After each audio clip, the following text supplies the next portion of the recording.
Astăzi vom vorbi despre tableta Galaxy Tab S8 Plus.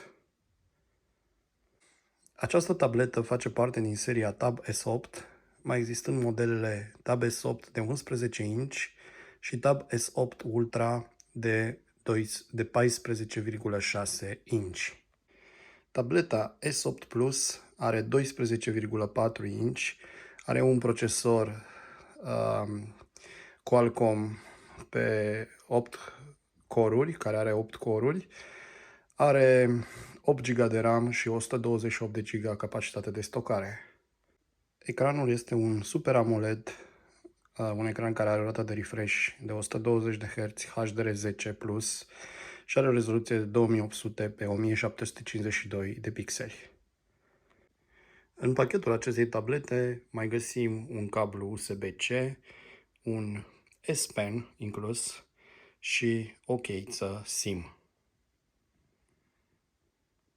Ce am putea spune despre această tabletă? Primul lucru care îți sare în ochi în primul moment în care deschizi cutia și pornești această tabletă este calitatea ecranului Super AMOLED.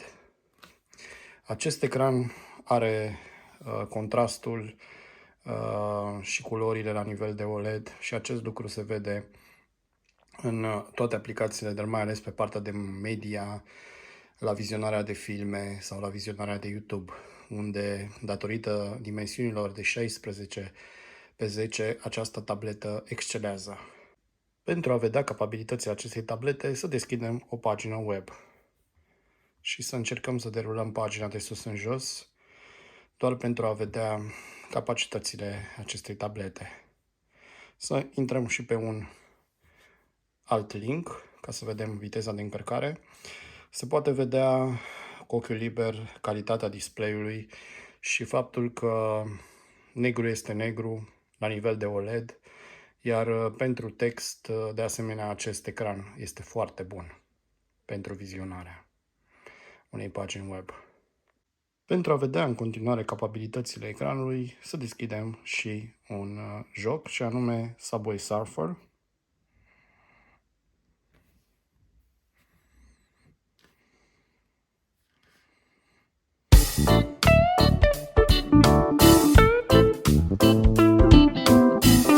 Se poate vedea că ecranul este foarte bun.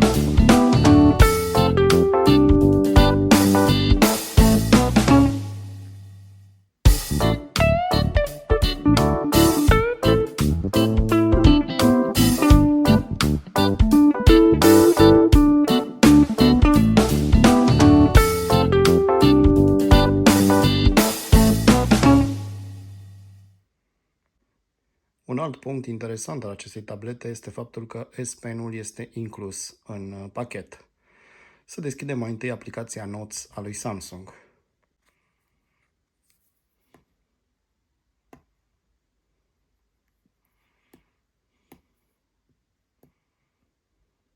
Se poate vedea cât de simplu și cât de ușor se poate scrie cu S Pen-ul pe această tabletă.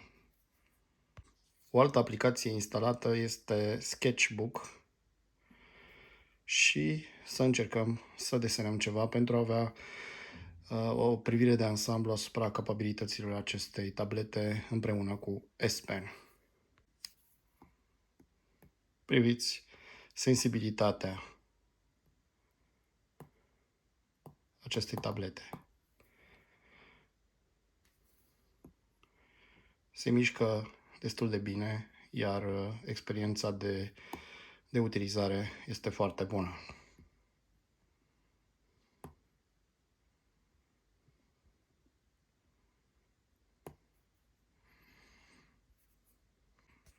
Referitor la partea multimedia, să încercăm și un test de sunet.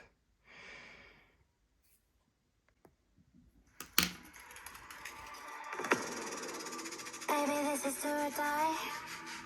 Feel it in my veins tonight. Emotional suicide. You know it's an eye for eye.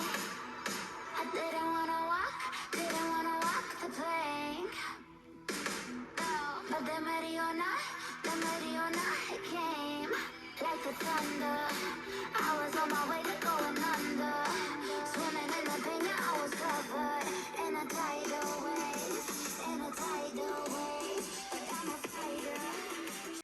Putem spune că experiența audiției este foarte bună, tableta având 4 boxe, 2 în partea de sus și 2 în partea de jos. Iar ele sunt furnizate de către firma AKG. Aici se văd mai bine boxele acestei tablete din partea de jos și boxele acestei tablete din partea de sus. Un alt punct de menționat este că S Pen-ul se atașează magnetic și se încarcă magnetic pe spatele acestei tablete și că merge pus într-o singură poziție. De asemenea, când S Pen-ul este pus pe spatele acestei tablete, el apare cu procentul de încărcare direct pe ecran, așa cum se poate vedea. Ce ar mai putea fi spus despre această tabletă? Această tabletă are o baterie de 10.090 mAh, ceea ce asigură o autonomie bună și trece fără probleme la o zi de utilizare intensă. De menționat că această tabletă este chiar mai subțire decât iPad Pro-ul de 12,9 inch, iar pe lângă aceasta este și cu aproximativ 100 de grame mai ușoară decât tableta iPad Pro de 12,9 inch. Unde pierde, în comparație directă cu iPad Pro, este la procesor, procesorul M1 fiind mai capabil decât procesorul de pe această tabletă. Mai pierde la ecran și la sunet. Dar cu toate astea, ecranul și sunetul de pe această tabletă sunt foarte bune, spre excelente. Chiar aș putea spune că probabil că această tabletă este un pic superioară iPad Pro-ului de 11 inch la nivel de ecran și probabil că și la nivel de sunet. Cu siguranță este una dintre cele mai bune tablete cu Android disponibile pe piață, ea fiind depășită doar de sora ei mai mare de Galaxy Tab S8 Ultra, cea care are dimensiunea ecranului de 14,6 inch. Ce ar mai putea fi spus despre această tabletă? Această tabletă are un ecran excelent, iar dimensiunile sale de 12,4, precum și greutatea sa, o fac să fie probabil acel punct din serie care oferă o greutate și performanțe foarte bune, practic ea fiind mijlocul de gamă din această serie Tab S8, dar datorită dimensiunilor și greutății sale poate fi considerată și pentru partea de călătorii, iar față de tableta S8 Ultra are ca avantaj greutatea și dimensiunile. Care ar fi notele pentru această tabletă? Această tabletă are ecranul de nota 5. Performanța acestei tablete are nota 4,5.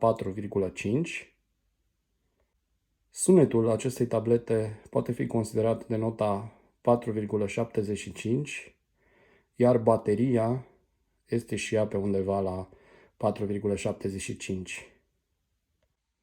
Nota finală a acestei tablete este 4,75, o notă foarte bună, practic cea mai mare notă obținută de o tabletă Android. Pentru cine este această tabletă? Această tabletă este pentru o persoană care își dorește maximul de performanță disponibil pe sistem de operare Android, care acordă o atenție deosebită calității ecranului, sunetului, performanței și bateriei oferite de această tabletă. Practic putem spune că în lumea Android această tabletă este una dintre cele mai bune. Diferența față de sora ei Ultra fiind doar dimensiunile, aceea având 14,6 față de 12,4 aceasta, dar tocmai datorită dimensiunilor sale și greutății poate fi considerată ca o variantă și pentru călătorii. Pe scurt, o tabletă foarte bună care reușește, alături de accesoriul oferit în pachet S Pen, să ofere o experiență de utilizare foarte bună. Putem spune că această tabletă este în zona foarte bun spre excelent.